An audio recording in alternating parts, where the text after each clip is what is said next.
Assalamu alaikum wa rahmatullahi wa barakatuh. Welcome back, my dear brothers and sisters in Islam and viewers of IQRA TV. Before we went for the break, I've been talking to my illustrious guest, Mohammed Shafiq from the Ramadan Foundation. And as I say, he's like a mentor, a role model, not just to me, for many, many other Muslims who want to be at the forefront of championing. This is where you butter me up and I don't need start to butter asking the difficult questions. You start putting me under a microscope, and this is where I get worried. Your reputation precedes you, right, wherever you go. He's obviously a superstar in the Muslim community. Allah bless you. We were talking about your role and your sort of connection with the media and how you started.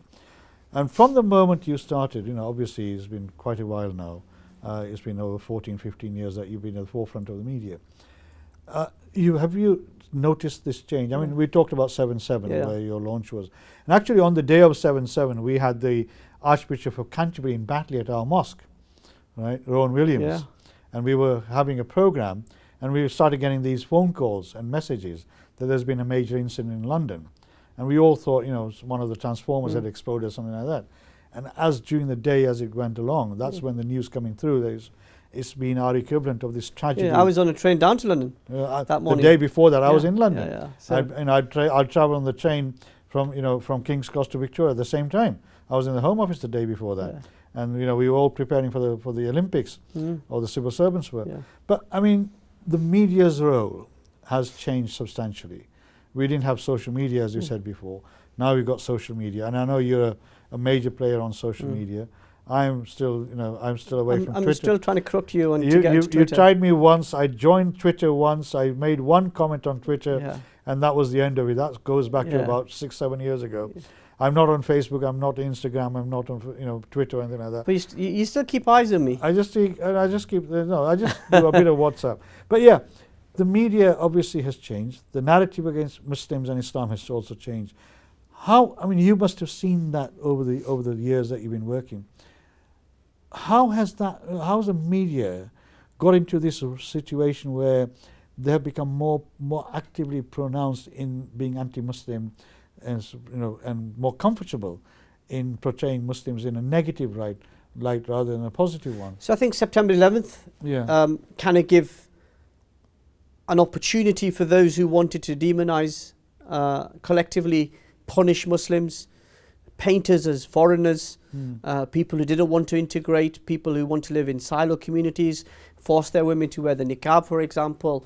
All these aggressive, nasty opinions about Muslims was something which was given a green light, because suddenly like Pandora's box opened up. It opened a Pandora's box, because suddenly these Muslims who were harmless up until that point, there were people who protested occasionally, had a few marches occasionally, in a sense weren't very political. We were, as a community, you will know this more better than I do because you're around through the 70s and 80s, we weren't very political, we weren't very organised, and it just so happens that September 11th happens. We had the war on terror, George W. Bush saying you're with us or you're against us, Tony Blair, the narrative which was countering violent extremism. And under the Labour Party, the Labour government, it was about violent extremism. They were very clear it wasn't about conservative thoughts, and so it was difficult and it was tough. But in terms of this current government, the Conservative government, the previous coalition government between the Liberal Democrats and the Conservatives, it was more than that. It was criminalising anybody who had a different opinion, a conservative viewpoint. They were branded as an extremist. And I think for me, the media then would go out looking for stories that they could say, Muslims are stupid or violent and misogynist and all the other issues. And you saw it day after day. The Leveson inquiry into media conduct, you had that. And you look at the evidence that was presented to them, 91% of the stories in some of these newspapers about Muslims were very negative. And in many cases, they weren't true. Yeah, they were inaccurate. And it wasn't until in recent years that you started seeing Muslim organisations and Muslim individuals actually stand up and challenge that, question that, and hold the newspapers to account. So I think it's got a lot worse in some aspects, but actually it's got a lot better as well, because it's enabled us as a community collectively to say this is a problem, we've got to confront it, we've got to be more outward looking, as Muslims. You know, better to our neighbours, be better, because we've got nothing to hide. You know, alhamdulillah, we're an open book. So do you feel that the sense. Muslim community itself has not in the past played the role that it could have played? Oh, definitely. In you know, Definitely, looking at the wider community, right? And we've been more insular than we should. We should be. Yeah, I think Islam teaches us to be more outward looking, look at our neighbours, etc. So that has played, in your opinion, played a part massively. So I think if you look at the 60s and the 70s, places Bradford, you know, Yorkshire, Lancashire, places like that, predominantly from Azad Kashmir. You know, the affluent people, the educated people would have gone to America and Canada, and the sort of unskilled workers, predominantly from Punjab and Azad Kashmir, came to the UK. It was a temporary thing. I remember my dad saying, you know, we were only here for a few years to make enough money to go back home, to build a nice house and have a nice life and bring up our children. And then before you know it, my mother was here, the children were born, and then this became home. And I think that, in a sense, that history of how our forefathers coped with racism and discrimination was by bonding ourselves closer together. So instead of living in silos and in different parts of the town, you see people within, you know, the slums of Bradford, because that was the cheapest place to, let's put the foreigners in there. And that's where it developed from. But I really sense that if you want to move forward as a community, that we've got to be the best at what we can do. And that's what you see success, if you like, as business people. You'd see it in your various public roles, where Muslims are not just, you know, asking for a seat at the table, they're getting a seat at that table. And I think that's something phenomenally to be proud of. Absolutely right and absolutely correct. And I've championed this. So sorry, likes of yourself who, you know, in Kirklees Council, at a time where equality and diversity wasn't really on the agenda of our public servants and public organisations, and it's people like you, and there are many others. But do you think we're losing that war? Who pushed the narrative and said, actually, you know what, we don't want handouts. We don't want your crumbs. We want to be respected, and we want to be able to be acknowledged as equal members of this society. And do you think we're now, to a certain extent, losing the war around that narrative, trying to put forward the positives of Islam and the Muslim community because we're not engaging? Or do you think, you know, your role in the media and others, you know, we're slowly winning back some of that negative attitude? I'm going to be... I know you are. The work that you do, obviously, it does. I'm going to be absolutely positive about this and say the last 3 years have been phenomenal in terms of Muslim organisation, charities who've actually started to say, well, okay, yeah, it's very important. You know, I think it's Al Khair Foundation is doing some fantastic work globally, but actually let's do some work here domestically. And Al Khair is doing some of that. Some of the other charities, you know, that I can give you the name of the charities. Everybody knows who they are, who are actually doing stuff on homelessness. There are community groups going out, feeding the homeless, you know, helping refugees. And that is one of the issues I had with the Dame Louise Casey report around the 5 cities. And I was, like you, I was on radio, I was on TV, and I was sort of criticising her report because she focused on the negatives of the Bradford. You know, it goes back to your point about Muslims, you know, sort of task their women, treat their women as second-class citizens. There's, you know, there's the and if you come to our houses, you know who the real boss is. Oh, I know. I don't know about you, Iqbal, in your house, but I'll be honest and say my house, it's definitely my wife. Yeah, most cases it is. But then in my house now, I have four daughters, and so I'm absolute minority. I'm a feminist. Definitely. Not out of choice as well, but it can be difficult in a household. So I'm sure it is. These stereotypes. Louise Casey was you know, an example of that. There are many other examples. Ruth Kelly was a community secretary. Hazel Blair's, you know, Mr. Pickles, Eric Pickles. There was a group of politicians who, for them, dog whistle politics, you know, reaching out to your base, denigrating and abusing Muslims as alien to British society, got them votes. And they got used them elected, and they used that. Yeah, they used that. And you are starting to change the view. I mean, for me, I think the most important thing over the last few years has been the Finsbury Park Mosque attack. There was a real debate that morning after, because it was Ramadan. People, you know, we'd just done our Tarawih. We were waiting for Suhoor, and I started getting calls from people who I knew in London who said basically this was a deliberate act, a terrorist attack, and obviously people like me, you know, we can't rush to judgment. you have to wait until the police make announcements and the evidence is get the full presented to facts. get a full facts, Yeah. because it does make you look right stupid, particularly in today's social media interest. If you put something out which then later on transpires out to not be, to be true, because then you could be accused of inflaming the situation. You could be accused of being an equivalent of the far right who pandered to that. So it's about waiting for the full facts. But I remember having a conversation with a very senior official in the Home Office who said to me, and in Downing Street, who's that morning, I think it was about 6 o'clock, just before I went to BBC Breakfast, who rang me up, had seen me on the TV that morning on pretty much in all the channels, and said to me, you know, it's a difficult situation. We need to gather the full facts. And I said, well, is the Prime Minister going to be making a statement? The Prime Minister's, yeah, she's going to make a statement. She's going to make it in one of the dining rooms of Downing Street. And I had to stop him there and say, what? Yeah. The Prime Minister makes a statement when a terrorist attack happens in the country. We've had, up until that point, we had 3 terrorist attacks, one in Westminster, one in Manchester, my home city, and one at London Bridge and Borough Markets. And the Prime Minister had gone onto the steps of Downing Street. She addressed the nation.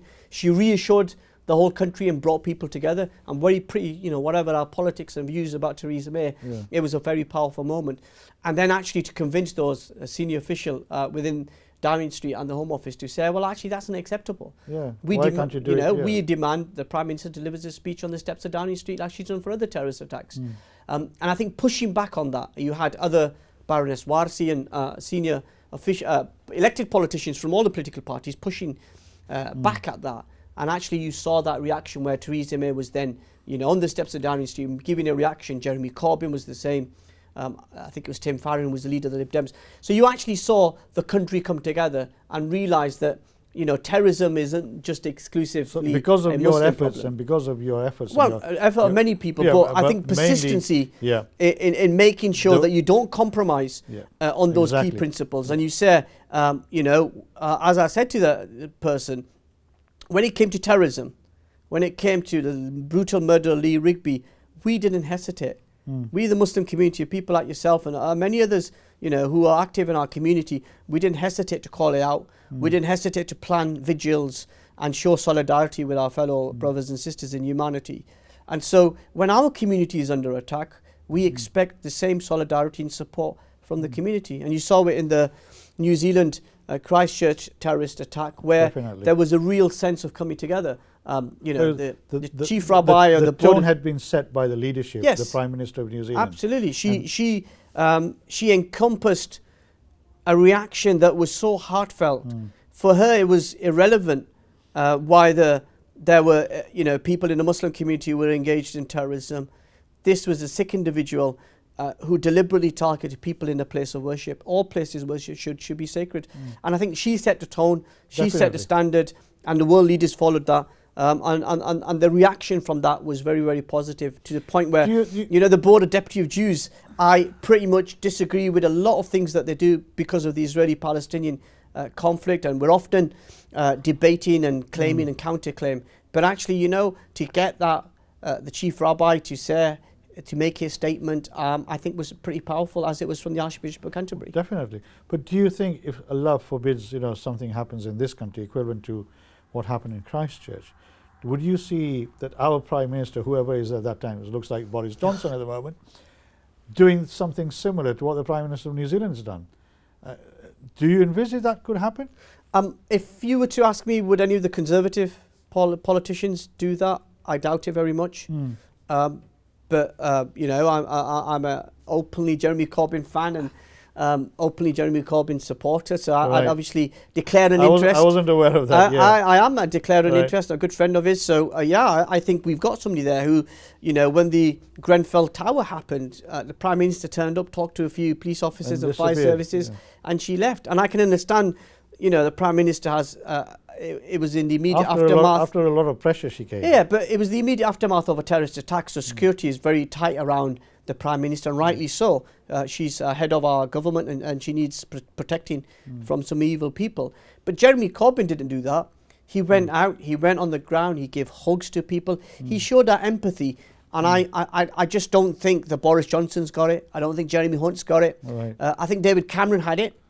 He had that ability, you know, to really listen and to reach out. You might disagree with his politics. Blair had it. You know, certain ability to genuinely speak from the heart, I would say, I certainly would say Jeremy Corbyn somewhere at the top. Coming back to one of your earlier points, you talked about there's a change taking place within the Muslim community. Yeah.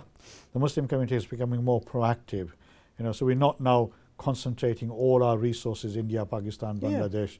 We're now becoming more conscious about the needs of people in this country as well. And that was something that was missing in the Louise Casey report. Yeah. And I know I was on BBC Radio, BBC TV saying, this report points out some, important issues, quite relevant in some cases, but there are some very negatives. It's not picked up on some of the positive work that the Muslim community is doing. How can we highlight that? Why the mainstream media? I mean, obviously, IQRA TV is very, focused to a particular section of the community. I don't think it will have many non-Muslim viewers, maybe. I know a few non-Muslim who see IQRA TV.